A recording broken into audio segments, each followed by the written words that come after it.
When we hear the word lazy, most of us immediately think of something negative. We imagine someone lying on the couch all day, avoiding responsibilities, wasting time.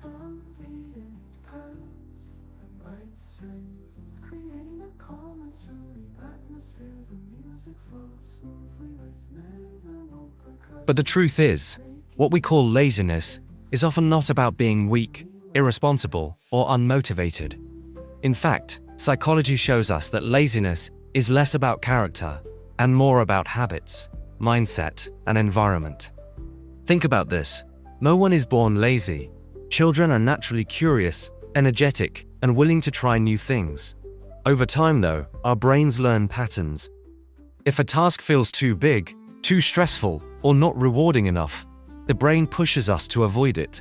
That avoidance can easily become a habit, and before we realize it, we label ourselves as lazy.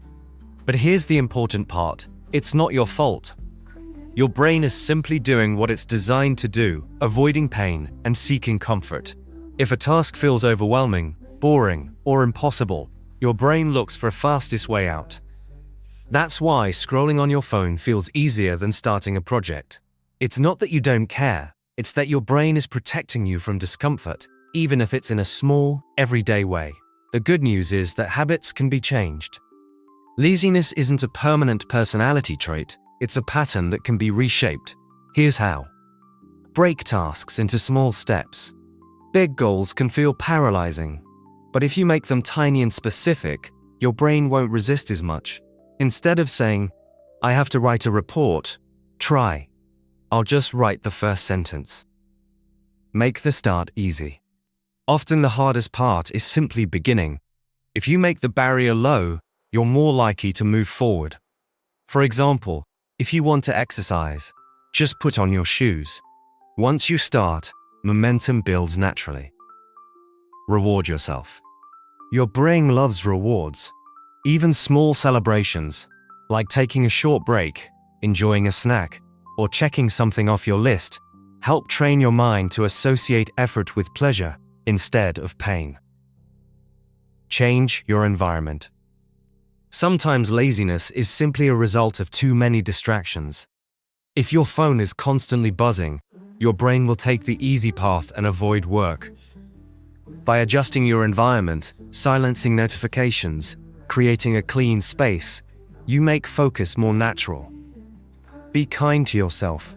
Calling yourself lazy only makes things worse. It creates guilt, and guilt often leads to more avoidance.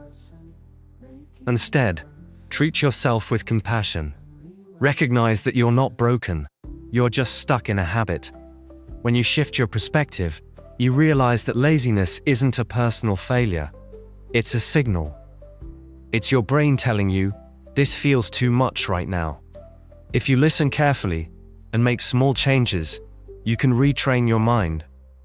So the next time you catch yourself procrastinating, remember, it's not about being lazy, it's about your brain protecting you, and you have the power to gently guide it in a new direction.